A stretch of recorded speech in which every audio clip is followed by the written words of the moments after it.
दोस्तों, फ्राइडे को दिल्ली में 235 फ्लाइट्स कैंसिल हुई। बेंगलोर में 100 से ज्यादा फ्लाइट कैंसिल हुई। हैदराबाद का भी यही हाल है। हर बड़े एयरपोर्ट पर हाहाकार है और अफरा तफरी मची हुई है। कोई अपनी शादी के रिसेप्शन के लिए नहीं पहुंच पा रहा तो कोई अपनी बिजनेस ट्रिप को पूरी नहीं कर पा रहा है। ये हुआ है देश के 60% डोमेस्टिक सिविल एविएशन की ट्रैफिक को कंट्रोल करने वाली एयरलाइन इंडिगो के साथ। इंडिगो वाले माफी मांग रहे हैं और लोगों को रिफंड के साथ साथ ऑल्टरनेट फ्लाइट का ऑप्शन भी दे रहे हैं। हालांकि लोग रिफंड या ऑल्टरनेट फ्लाइट लेने से कहां ही खुश होने वाले थे। ऊपर से दूसरी एयरलाइन वालों ने अपने फ्लाइट्स के टिकट्स का प्राइस आसमान पर पहुंचा दिया है। जैसे 5,000 की फ्लाइट अब 50,000 में हो रही है। इंडिगो ने खुद बोल दिया है कि हालात बिल्कुल ठीक या नॉर्मल होने में टाइम लगेगा। लगभग 10 फरवरी तक का टाइम लग सकता है। इंडिगो जो है वो हमेशा अपनी पंक्चुअलिटी के लिए फेमस था। नवंबर से पहले तक इसी साल के 80% फ्लाइट जो थी इंडिगो की वो टाइम पर पहुंचती थी, लेकिन आज वो 8% हो गया। मतलब 92% फ्लाइट अपने टाइम से लेट चल रही हैं। लेकिन ये नौबत आई क्यों, जिससे 350 प्लेन वाली कंपनी को घुटनों पर आना पड़ गया। आज इसी की बात कर लेते हैं। देखो, इंडिगो लगभग 60% मार्केट शेयर ऑक्यूपाई करती है, तो अगर इंडिगो की फ्लाइट कैंसिल होती है तो पूरा डोमेस्टिक सिविल एविएशन अफेक्ट होता है। इंडिगो अपने सस्ते फ्लाइट्स के लिए जानी चाहती है। अब पैसा बचाने के चक्कर में उन्होंने अपने क्रू जैसे कि एयर होस्टेस और पायलट्स का शेड्यूल बहुत ही टाइट बनाना स्टार्ट कर दिया।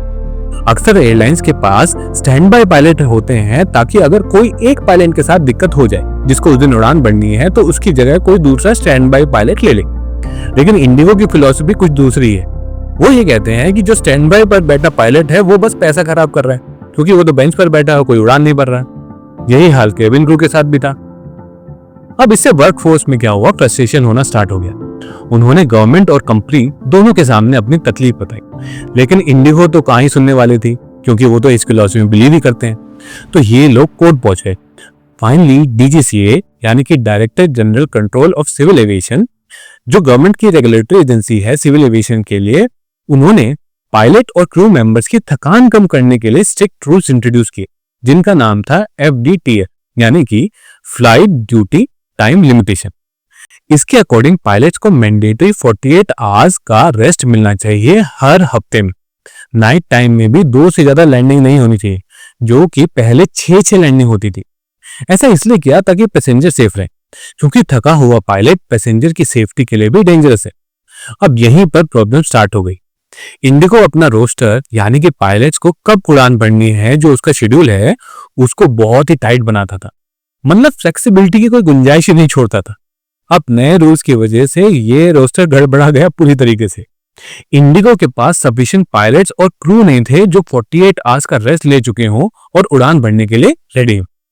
इससे हुआ ये कि प्लेन्स तो थे, लेकिन उड़ान भरने वाले क्रू मेंबर नहीं थे, जिसकी वजह से फ्लाइट कैंसिल होना स्टार्ट हो गई। अब अगर एक फ्लाइट कैंसिल होती है ना, तो आगे की सारी फ्लाइट कैंसिल होना स्टार्ट हो जाती है, कुछ चेन इफेक्ट्स की तरह। मान लो दिल्ली से चेन्नई फ्लाइट जानी है, फिर उसी फ्लाइट को चेन्नई से गोवा जाना है।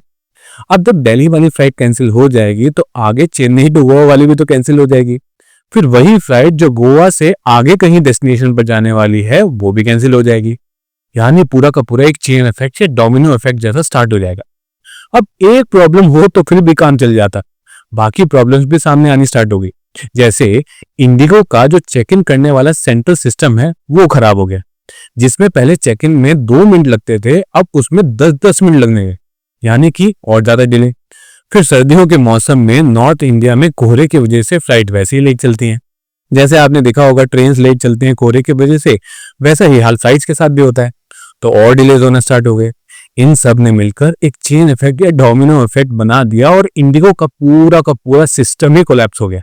अब डीजीसीए ने अपने नॉर्म्स यानी FDTL को टेम्परेरी सस्पेंड कर दिया है और कुछ दिनों में फ्लाइट फिर से टाइम पर चलने लगेंगी, ऐसी उम्मीद की जा सकती है। लेकिन इस इवेंट ने हमारी सिविल एविएशन सेक्टर की वल्नरेबिलिटी को पूरी तरीके से एक्सपोज कर दिया है। लेकिन लोगों की प्रॉब्लम कब एंड होगी, ये अभी भी मिस्ट्री है। अगर ये वीडियो अच्छी लगे तो लाइक करो, शेयर करो और ऐसी और इंटरेस्टिंग वीडियो के लिए सब्सक्राइब करना मत भूलना। मिलते हैं नेक्स्ट वीडियो में, तब तक के लिए नमस्कार।